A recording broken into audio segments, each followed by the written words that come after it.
Love this podcast? Support it and sponsor today. Simply head to ozcastnetwork.com for details. This podcast is for mature audiences. Listener discretion is advised. You're listening to Season 2 of Fool Me Twice. There's an accessibility transcript that can be found at our website, foolmetwicepod.com.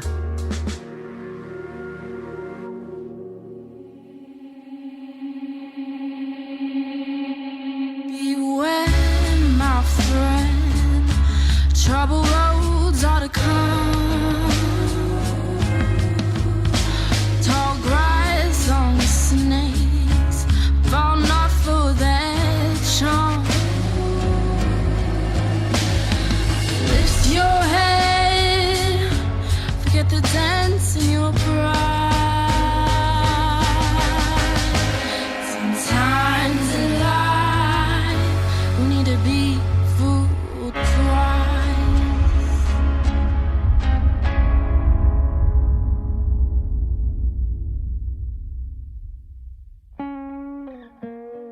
Episode 7, Really Bad Debt.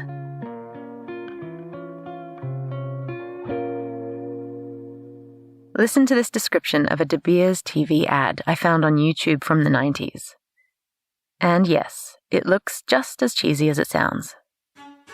A black and white scene of a terrace with an ocean view cuts to shadows cast by a couple playing on the beach. We see a woman's feet playing in the surf. The sun peeks through the clouds, and her shadow twirls again, and disappears. A very close-up shot of a man's eyes, and suddenly his shadow appears next to hers in the sand. He takes her hand. We follow their shadows to a house on the beach. It seems like a vacation rental. Inside, their shadows race up the stairs and land in front of a billowing white curtain. The man's close-up eyes look down, and then we see a diamond ring being placed on her disembodied ghost finger by his own, also shadowy hand. The diamond gleams and sparkles and somehow remains on the finger of a shadow, and the man's close-up eyes look satisfied about something. We see real human feet as the woman stands up on tippy toes, and then her bejeweled shadow hand reaches for his shadow chin, and their shadows kiss. A man's voice says to us, "A diamond engagement ring. How else could 2 months' salary last forever?" And to drive the point home, he tells us, "A diamond is forever." Underneath the tagline, the familiar name, De Beers. Chapter 1, Blood Diamonds.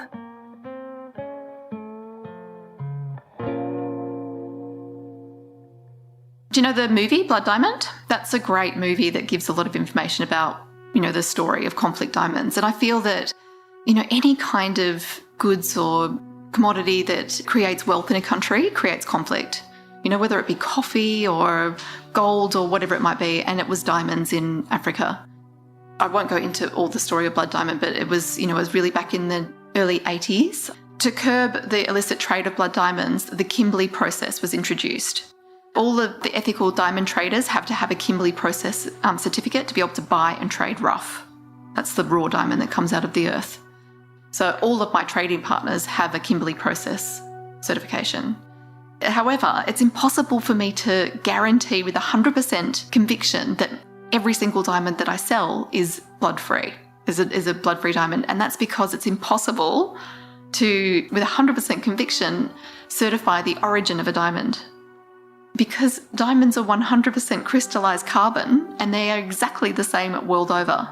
There is no chemical testing you can do on a diamond to prove its origin. Unlike, say, a sapphire or a ruby or an emerald, there are chemical compositions of those stones that actually you can locate the origin of the diamond. They have different chemical compositions depending on where they come from, where diamonds are the same world over.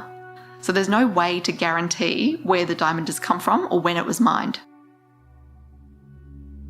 In the early 2000s, the United Nations General Assembly recognized that there had long been a huge problem in the diamond-producing countries of Africa. The intensely lucrative business of diamond mining, as well as the instability of large swaths of the African continent, meant that diamonds were being co-opted as a resource to fund conflicts that were in violation of human rights. Diamonds were being traded for guns under the leadership of warlords like Charles Taylor and various rebel groups, whose goals were to overthrow governments and seize power.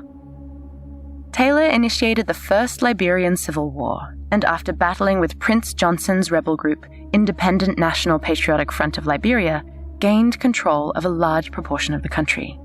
He then initiated and supported various other civil wars, including the Sierra Leone Civil War and the Second Liberian Civil War. Diamonds also funded conflict in Angola, the Democratic Republic of Congo, the Ivory Coast, and the Central African Republic. Diamonds intensify civil wars by financing militaries and rebel militias.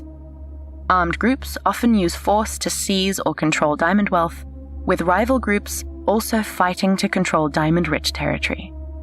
These conflicts are embedded with shocking human rights abuses, from rape to the use of child soldiers. Conflict related to diamonds have resulted in the deaths of almost 4 million people. In 2000, the World Diamond Congress adopted a resolution to block the sales of diamonds that were directly funding conflict in parts of Africa. This was crystallized into the Kimberley Process Certification Scheme, which required governments to certify that shipments of rough diamonds were conflict-free. It did have some success, but it requires the monitoring and cooperation of so many governments and systems that it's been far from completely successful. As recently as 2009, Zimbabwe was exposed by Human Rights Watch.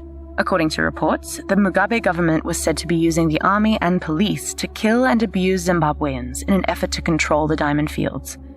Then, in 2013, in the Central African Republic, a civil war broke out over diamond resources. Unfortunately, the Kimberley Process only places a ban on diamonds that directly finance rebel militias in war-torn countries.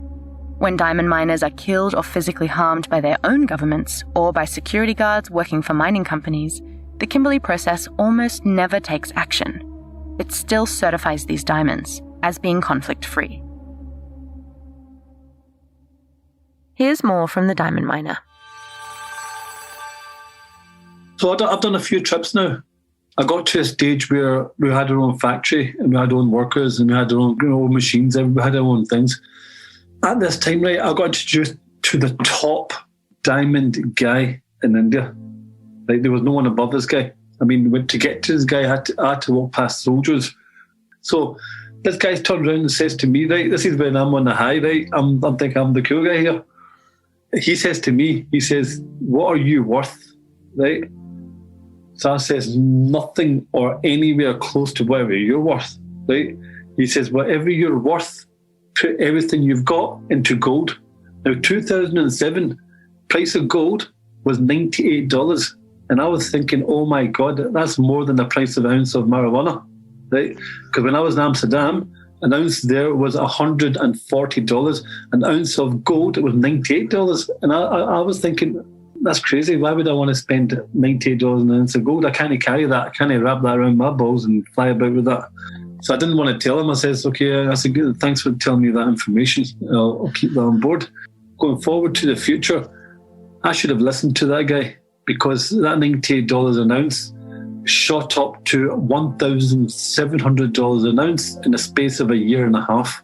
This guy, top diamond guy in India, telling me you should put all your stuff into gold, not thinking to ask him, can you tell me more about it? I was just talking to him about diamonds. So the money was sitting at the gold when I was digging for the diamonds. So throughout the whole year, we did a few more runs. It got so big, it got to a stage where it was going out of control. One wrong move, anything can happen. And plus, there was times when some of the guys, they had like these AK-47 guns out there. It got to a time where you were scared because word was getting out. We're digging up and the chief is getting this and they got that, and all the other villagers around there were finding out. So it was getting a bit scary, to be honest with you, yeah. Well, there was a time when even I was thinking, like, let's call it a day. Just takes one bad seed. It was getting to a stage where we were thinking, right, let's get a couple of more guys around here, with guns just to hold, just in case, we get hijacked. The first year I got to say was scary. After the first 6 months, actually. After that, it got scary. We hired a couple of guys with guns out there as well. We had a place set up in Dubai for selling diamonds in Dubai then. A nice place, a good venue. So anything that we had cut and polished, we put into jewellery settings and so on. It's fabulous. All it's absolutely something else. Going forward a bit, I actually had a lot of vision back then. I says, well, how far we've come and how easy this money has come. Something can happen. And I was trying to tell my friend, right, there's a time when we should stop. Now, what happened was, around 2009, Heathrow Airport got its first X-ray machine. So where you stood in the airport and they scanned you with the X-ray machine. So that's when we couldn't do the thing around the balls anymore, because that comes up in an X-ray.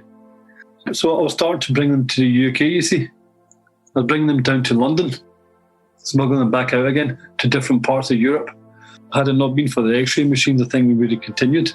What I would do, so when the money started coming in, so 40% we gave back to the village in monetary fund. So whatever we got, I gave 40% back to that village, to the chief. I says, listen, it wouldn't be right for me to have this much because this is too much, and I'm having fun doing it. So it doesn't feel right for me to be taking all this. And you know something, when you have money coming in from something like this, it'll come into your left hand and leave your right faster than you can see. As in when you're working and that money comes in your left hand, it's very hard for it to get to your right hand because you're watching it. Whereas, you know, when it came in that fast, I thought, well, because at the end of the day, had these people not carried me out of that place, I wouldn't be alive. You know, so end of the day, I had a different perspective on things after that. Morning, Sally. I asked the bank already. They said I can exchange money and use on this Friday. Tiffany, I had kind of expected that you would have some sort of excuse today. I hadn't expected you to make the payment today. You really scare me. I'm so afraid that I've lost all my money, my years and years of hard work. No excuse, 'cause I told you I need to come and ask the procedure. No, you told me I would have all the money back by the 24th of December. That is tomorrow.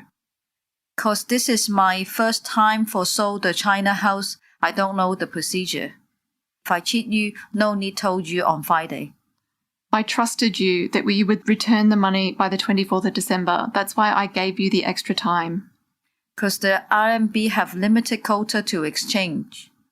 I will have to check in with the police tomorrow because they knew the deadline was the 24th. Yes, I know. If you think I cheat you, you ask Mr. Chen to arrest me then. I'm really talk the truth to you. I promise you before you help me, I will settle this. I can do it. How many times have I trusted you and you have let me down? I know.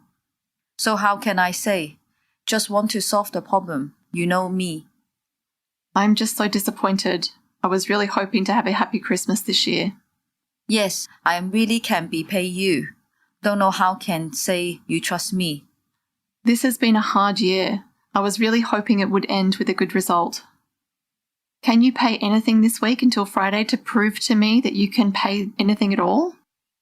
Sorry, I know. I can try but don't know can or not.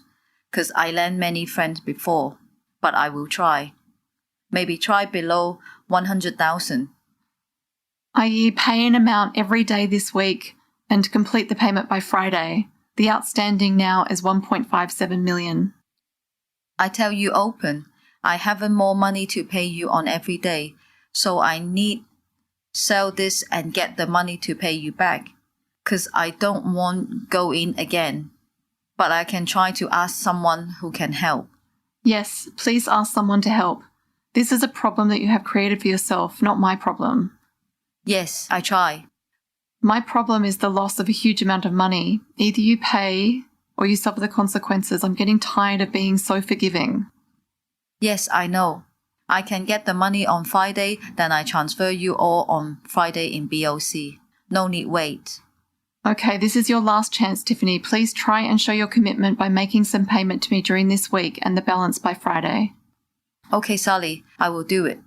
And I will update you if I can ask someone to help, to transfer some to you first. Thank you. Thank you so much. Hope you have a happy Christmas. I know Christmas is all foreigners' big festival. So sorry to disturb your holiday mood. I can tell you all my family has been waiting for today and praying that you will make the payment. Oh no, words can say only sorry again. But trust me, I remember you helped me. I'm sure can pay you back on this Friday. We will all be waiting until Friday then. I will send you my BOC account shortly. Yes, thank you. Chapter 2. Moral Dilemma. Some point in time, probably about a month after the theft, over that course of the month, she had been continuing to pay and pay and pay. I was hearing reports of other victims of diamond thefts in Hong Kong by a woman. I'm thinking, it's probably her. I had this real feeling of like, yes, of course I want to be paid, but she's probably out there stealing from other people to pay me. And then I was hearing these stories of other people getting targeted by this woman. And in the meantime, the police are calling me because I had a case open with them. And with the information that I'd got, I probably could have given that to them and they would have arrested her and put her back in jail. But that would have meant no more money for me because it's a lot of money to me. I can't afford to lose that money. It would have sent my business under. Or do I let the police lock her up and she can't target anybody else? So difficult. And there was another time when I had a diamond dealer that came in here and he said I could set a trap for her. Because everyone was trying to help me as well. All my dealers and my Israeli friends were like, let's go and get her. Let's get your money back. We'll find the diamond. Rah, rah, rah. All these plots and plans to try and, help me out. I was feeling horrendous. This is really bad. I'm now becoming part of this scheme. But at the same time, I was down millions of dollars. I wanted my money back as well. I wasn't feeling great about myself. So it was a huge moral dilemma for me. I was thinking, I know that she's out there stealing from other people, like probably to pay me with what she's getting out of these other crimes. So it really wasn't sitting well with me. At the time, I was doing a program for relationships, and this program was all about authenticity and being honest in your life and how, lies and deceit just lead to problems in your life. And I'm thinking, oh my God, here I am, dealing with this, knowing that this woman's out there stealing from people and being really, a monster. She was doing horrendous things. And it really didn't sit well with me ethically and morally, knowing that she was out there. But at the same time, I didn't want to be the victim of losing all this money. And I actually told Tiffany about this course that I was doing. I told her, when our problems were solved and when she'd paid me back the money, I wanted to introduce her to this course as well so that, maybe she could live her life more honestly and authentically and feel free. And I'm assuming that she was feeling huge pressure and strain, but I don't know, maybe not. Maybe she was just this monster that got off on doing this sort of thing. I didn't know her motives, which was so odd. It was so strange that she was paying me this money, that we were pretending to be friends, or maybe she really did think that I was her friend, that I'm there trying to solve her problems for her. And I genuinely did actually care for her. I thought, this is a woman who's got probably terrible mental issues. She's doing horrendous things and causing people lots of problems. Maybe I can help her. And I was, probably naive to think that I could maybe help her. There's something happening here. Sally and Tiffany are both between a rock and a hard place. They both kind of need the grace of the other in order to be able to get what they each need from this situation. They both chose to play in the same industry, albeit in very different ways. Tiffany subjected Sally to a cycle of owing money in order to get herself out of the same cycle.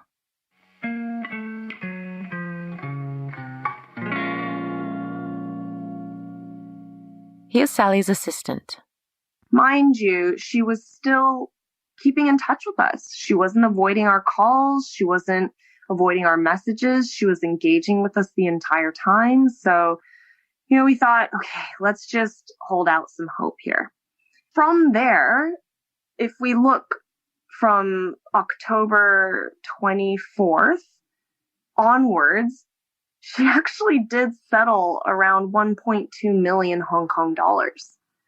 Not a small amount again. Of course, this total amount is after we discovered that she was actually indeed a thief and that she had actually done this kind of deception to to other businesses, other suppliers, other industries as well. It wasn't just the diamond industry. I understand that. I think she had done it for maybe real estate, even cars. Anyways, before we realized that she was a thief, we went through a roller coaster of events. First, starting with her supposedly flying to Canada, being with her family there, celebrating her grandma's 70th. And all the while, she's making $50,000 transfers, $100,000 transfers, $20,000, $30,000, etc. Not small amounts. We thought, okay, she has to come back to Hong Kong. So she went so far as to send us her itinerary details that she had booked the day after she arrived in Canada. So, at this point, we're still holding on to a shred of hope that maybe she's an okay person. But then, things started going awry.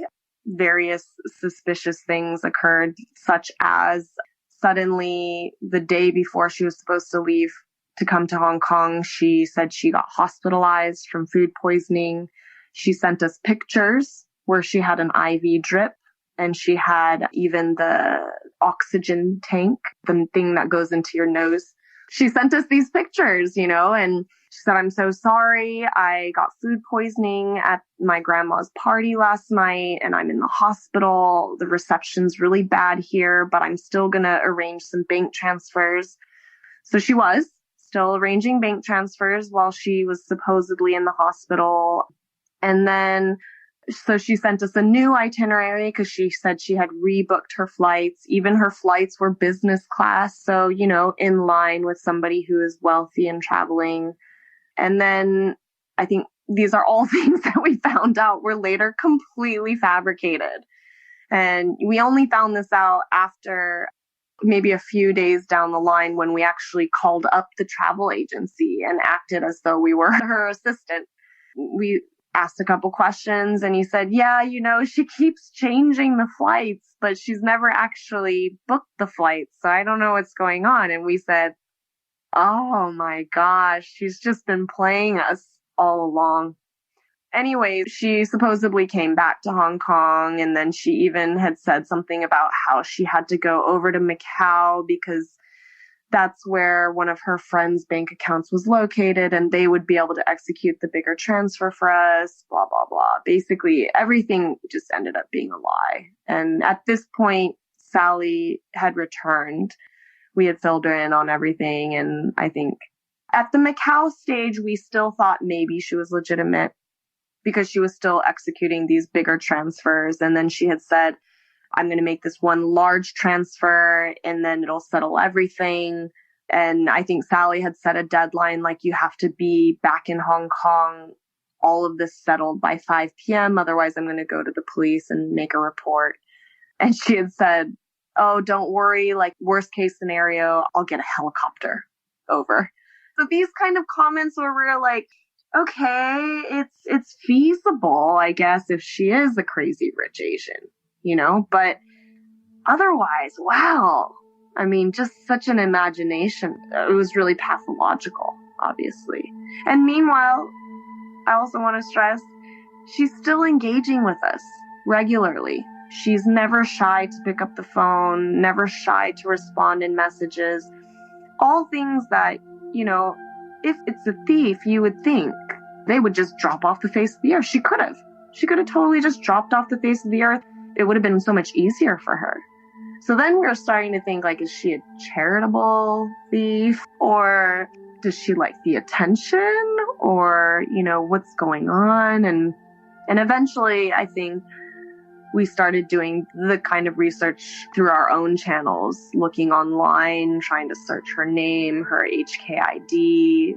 We were able to find out that she was on a bankruptcy list with her HKID number.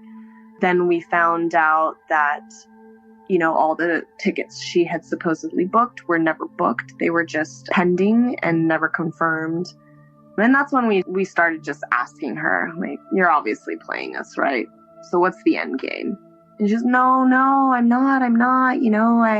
I'm paying you. I want to settle this. I don't want to hurt your small business and all these things.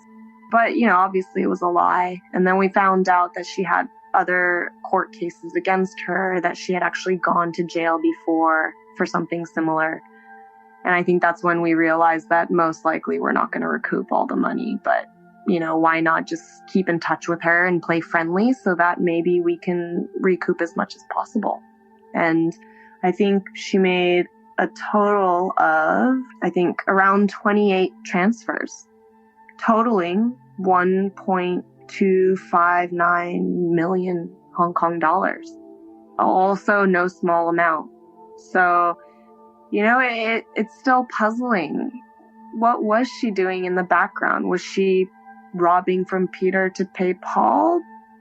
It didn't seem like she actually paid all this kind of money to her previous people that she deceived. So, I don't know. It's very strange. Doctors Scott and Shiloh explain the psychology of persuasion. So of the 7 factors of the psychology of persuasion, the first one is reciprocity.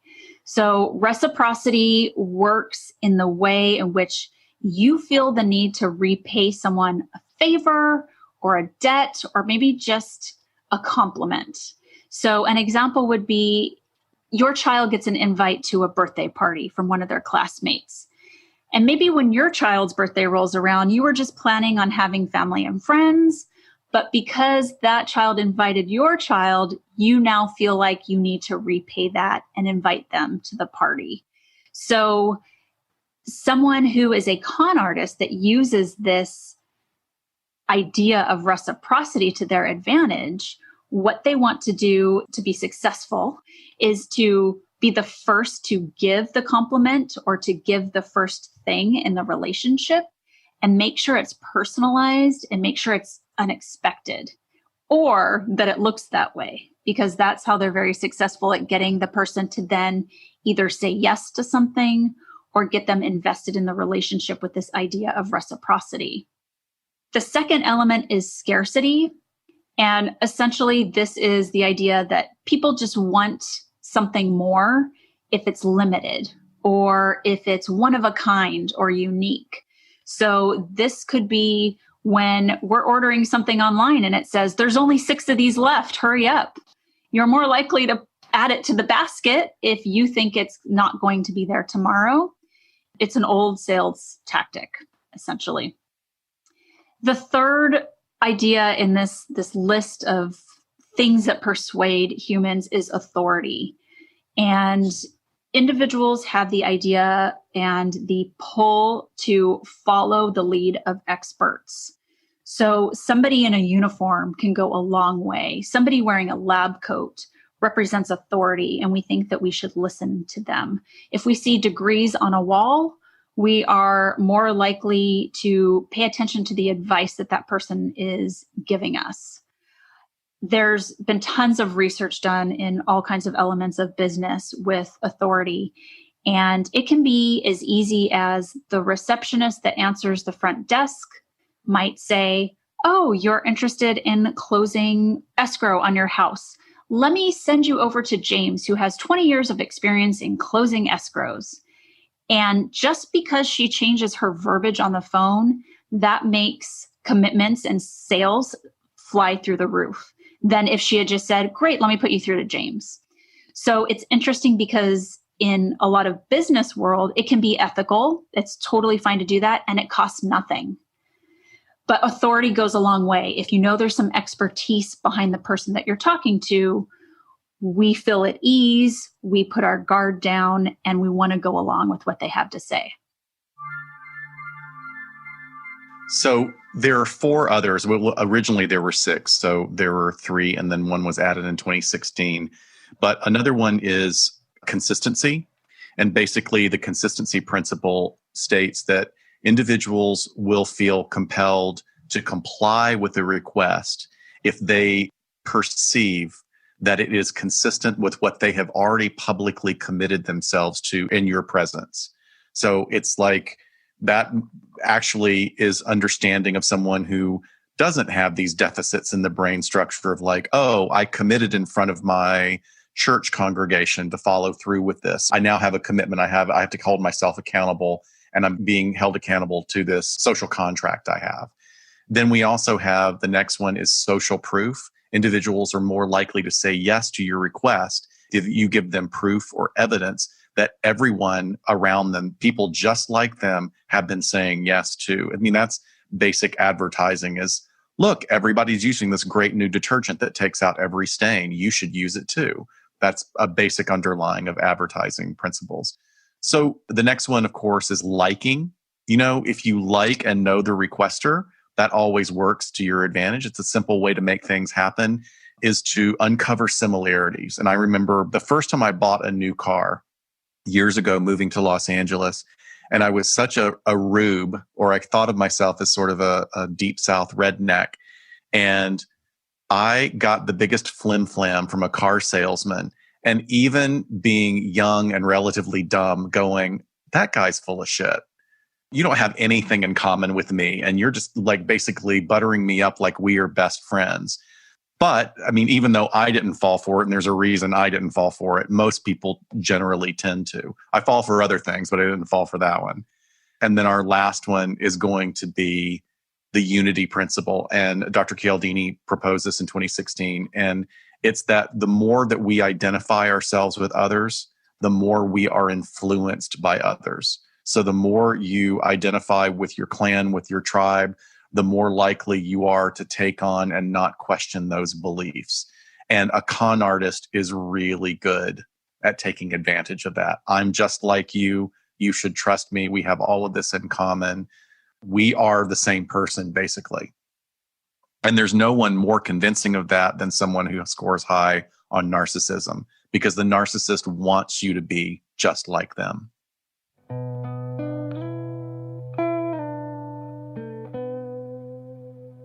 Here's a story about a first-hand experience with diamonds and their value. Hi friends, my name is Kelly. I'm a white, autistic, disabled, chronically ill, queer, trans person living on Ghana land. I'm a performance artist and a craftsperson by trade, but currently I'm on hiatus from an arts degree to focus on my health. So I guess from a much younger age than most, I've understood that diamonds were kind of a big old scam. I had a friend who worked for a big brand jewelry store when we were like 17 or 18, making the rings they sold, and he had told us all what they got paid, what the rings were at their base cost, and that we shouldn't ever bother to buy diamonds because they were marked up by like maybe 1,000%, and we wouldn't ever be able to sell them for what we bought them for. At the time, I was monogamous and still intending to get married at some point, and a few years later did end up engaged, so bought a ring. It ended poorly, and I found myself then looking to sell the ring I had bought, for which I was offered precisely what my teen friend had warned me. I really had bought something marked up by over 1,000%.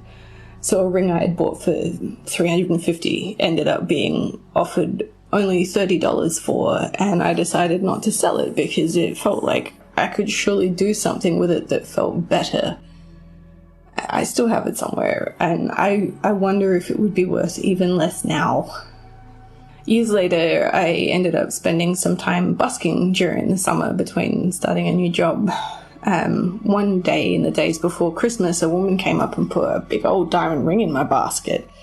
And I was surprised and asked her what had happened. It turned out when she went to sell her engagement ring too, she'd been offered a similar amount to me, but her ring had cost well over $1,200. So she'd been offered $30 for a $1,200 ring.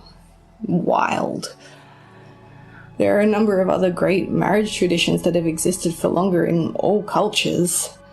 That said, if someone were still wanting to get a ring as a gift for a proposal but get actual value for money, they could try getting a ring crafted by like an independent artist rather than buying a mass-produced diamond. Plus the added bonus of supporting an artist. Chapter 3. These rocks don't lose their shape.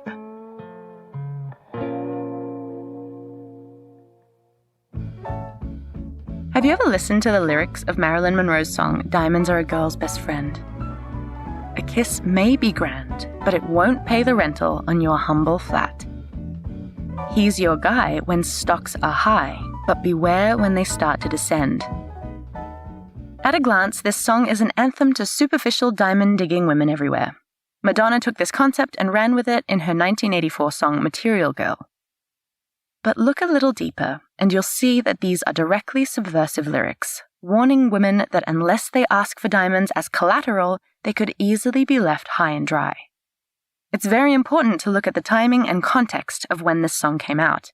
In 1949, it was first performed by Carol Channing, and then was redone by Marilyn in 1952. This was the era when a woman's earning power was significantly less than a man's. Indeed, for doing the same work as the other men at the advertising agency, Frances Geraghty was paid only a fraction of the salary of her counterparts. The idea was that a woman might work for a while, but ultimately she would find a man and marry, and that would be the end of her working life. The reason this song is so subversive for the time is that women were often told that they should be good, save themselves for marriage, and that was the only way to ensure they would be supported and live a good life.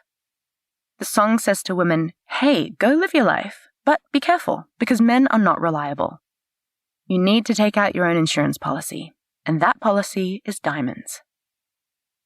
The other part of this song that's worth pulling apart is the part that tells us men may not hold their value, but diamonds do. Now, this works great as a metaphor, but is also essential propaganda from the ad agency. And I'll let you in on a little secret that the ad agency and De Beers and anyone in the world of diamonds definitely doesn't want you to know. Diamonds don't hold their value. In a 1982 article in The Atlantic called Have You Ever Tried to Sell a Diamond?, Edward J. Epstein exposed the diamond industry's fabrication of an idea that diamonds must never be resold. In order for people to believe that diamonds hold their value, diamond prices must be prevented from fluctuating, like it would be perfectly logical for them to do, and like other raw materials do. There was an even greater incentive to control the supply of diamonds coming onto the market, which is very tightly managed by way of just a handful of sites per year, in which diamond buyers are sold a predetermined amount of rough diamonds based on the demand in the market that year.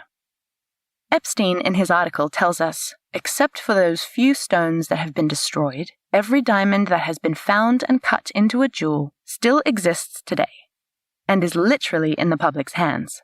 Some 100 million women wear diamonds, while millions of others keep them in safe deposit boxes, or strong boxes, as family heirlooms. If a significant proportion of the public tried to sell their diamonds, the price of diamonds would plummet. Enter N.W. Iyer. In 1953, the ad agency said, in our opinion, all diamonds are in safe hands only when widely dispersed and held by individuals as cherished possessions, valued far above their market price. As far as De Beers and N.W. Iyer were concerned, Epstein says safe hands belonged to women who had been psychologically conditioned never to sell their diamonds. Selling diamonds at a profit, even over a long time, is pretty much impossible. In Epstein's article, he details an experiment conducted in 1970 by a UK consumer magazine. They bought 2 gem-quality diamonds at about a half carat each, which cost £400. 9 years later, when trying to resell the diamonds, the highest bid they got, adjusted for inflation, was £167. They tried again, with a bigger diamond this time, over just 1 year. They bought a 1.42 carat diamond for £745, and next year the highest offer for it was $568. The problem is, partially, the markup. If diamond dealers bought back diamonds, they would have to buy them back at wholesale prices. And that would reveal the sometimes 200% markup that some high-end diamond dealers place on the stones, plus the setting. Tiffany, the jeweler, not our friend in this story, has a policy against buying back diamonds for this reason. It is possible to find dealers willing to buy back diamonds, and Epstein found one in New York. He says the waiting room is usually populated with elderly women, and discovered that they usually can't buy a diamond back for any more than 90% of the wholesale value. The president of the diamond dealership confesses that a half-carat diamond ring, which might have sold for $2,000 at a jewelry store, might only fetch $600 in resale value. This seems like extremely solid evidence that people in the diamond industry know of a diamond's inability to resell at retail cost.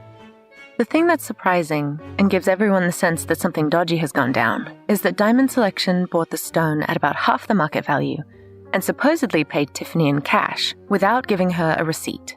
On top of that, they didn't seem to care to verify the origin of the diamond. Now, we know Tiffany to be someone for whom the truth is a flexible thing, so any of these facts could also just not be true. If the cost price of the diamond Tiffany purchased, and you can't see it but I'm using air quotes when I say purchased, was something under 2 million Hong Kong dollars, then knowing what we know now about the diamond trade, it seems that it would be perfectly reasonable to expect a dealership to buy it for well under market value.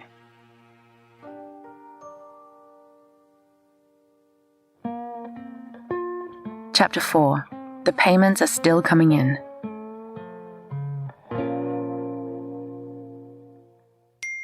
Hi Tiffany, I received an email from Mr. Chan today. I told him that I've received 100,000 yesterday and expect another 100,000 today and then the balance by this Friday.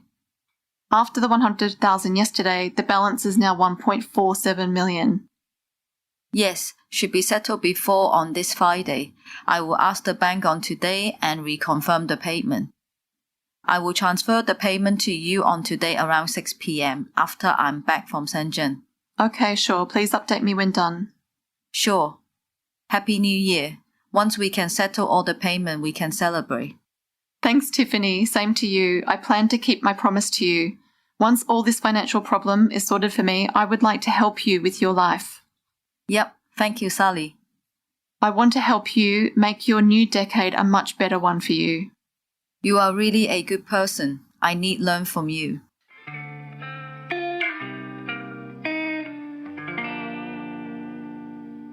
Christmas came and went and she hadn't paid me the full sum of money. I was trying to play at her emotions, saying to her that, it's a bad Christmas, like I've been the victim of multi-million-dollar fraud that you've committed. And she was, telling me how sorry she was and that she felt really sorry, and she, telling me that she thought that I was a good person and that she'd try and make this up to me. And I said, well, Tiffany, I hope that you do. And I hope that when this problem is over for me, that I can help you. Like, I genuinely do want to help you. And I hope that I can make you a better person and help you live a better life. And I was in Australia over Christmas. I got back to Hong Kong in mid-January. And that's when I started the second part of my course. And I told her about it. I was talking to her. We're talking about things, like I'd call her almost like a friend. I was almost suckered into feeling like she was my friend. And I was telling her, like I'm doing this course and it's really great. And every time I called her, like she's kind of a bit giggly, nervous, giggly on the phone, like, so I'm so sorry, Sally, like I really wanted to try and make this up to you. And every time she talked, she'd speak really fast. It was really kind of rushed. And yes, I'm going to get the money from my friend and pay you this amount next week. And I'm like, okay, Tiffany, look, I said, I don't want you to lie to me anymore. If you can't pay it, I'd rather you just tell me that you can't pay it rather than telling me that you're going to be paying me and then just disappoint me. Because I like to trust people and I believe things that people tell me. So, if you can't pay me or if you can't pay me the whole amount, just tell me when you can and how much to expect, because that will make me feel better. And then at that point in time, she did. So, she'd tell me, I promised to pay $300,000 this week. I'm only going to be able to pay 50. And I said, okay, that's fine. 50 is better than nothing. Please pay me 50, but, keep on paying me every week. So that's going to be the rule from now on. Pay me what you can, but pay it by week. That's what happened for the month of January. And, I'd always be following up. Before she said that she was going to pay me, I'd send her a text message saying, Tiffany, you promised that you'd pay me $50,000 tomorrow. Is it coming? Yes, it's coming. I've got the money. It's going to be deposited tomorrow.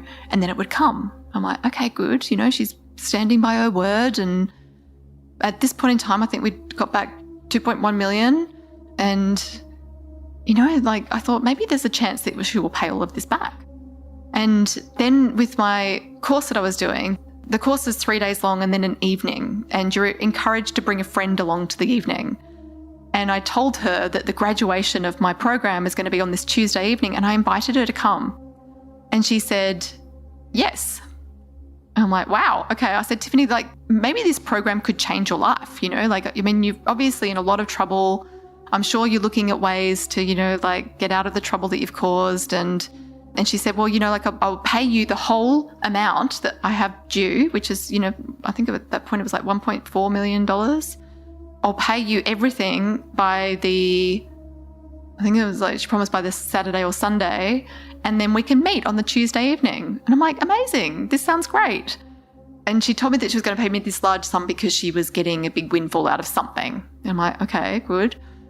Thinking it back in the mind, I hope it's not one of my friends who might be the victim of another diamond crime that she's going to commit. I actually even said to her that when she'd paid me the debt that she had to me, that I would pay for her to go and do this course so that she could maybe get something out of it for herself. So there was definitely genuine feelings on my side, worrying about her and wanting her to be a better person. And it's unfathomable, like, how someone can do such a terrible thing. Anyway, on the weekend, I was doing the course over the weekend, and I said, you know, Tiffany is still coming on the Tuesday. And I said, if you can't pay the full sum that you said that you would, I still want you to come. I said, I don't want you to feel like if you can't pay it, it's an excuse not to come, because I really feel like this course could be good for you. And she said, yes, okay, yes, I'm going to be paying the money, and yes, I'll come on the Tuesday. So on the Monday, the money was supposed to come. I sent her a message on the Monday morning saying, Tiffany, are you making the payment today? I didn't get a reply, which was quite unusual because usually I'd get a reply from her within half an hour. There was no reply to the message. I left it that day and I thought, okay, well, obviously the money's not coming. And I tried to call her. There was no answer. On the Tuesday, I got nothing, no response from her. I tried to call her again before I went for the Tuesday evening of my course. No reply. I thought, okay, well, maybe she was intimidated by me asking to meet with her. Maybe it was too much. And I thought maybe I pushed her too far. And then on the Wednesday, I didn't hear anything from her again, and I sent her a message saying, are you okay? And I got no reply.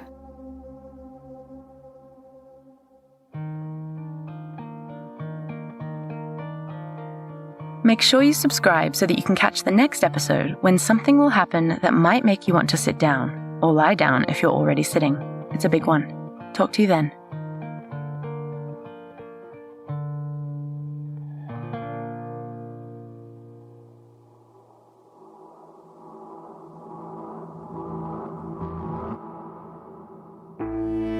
This podcast was created, researched, and edited by Jules Hannaford. And we couldn't have done it without Sally Ryder and everyone else who helped us to tell this story. We're infinitely grateful to our experts, Drs. Scott and Shiloh, as well as Roger Grimes, and those who lent us their voices, Kinney Orbarlow, Sonia DeAndrea, and Matt Schnuth. The theme song is sung by Angel Meyerhoff, and the sound design is by Shade Furlong. Please consider going to our Patreon and supporting us with a once-off or monthly contribution. I'm Zara Hannaford, and I wrote this thing, and I've been your host.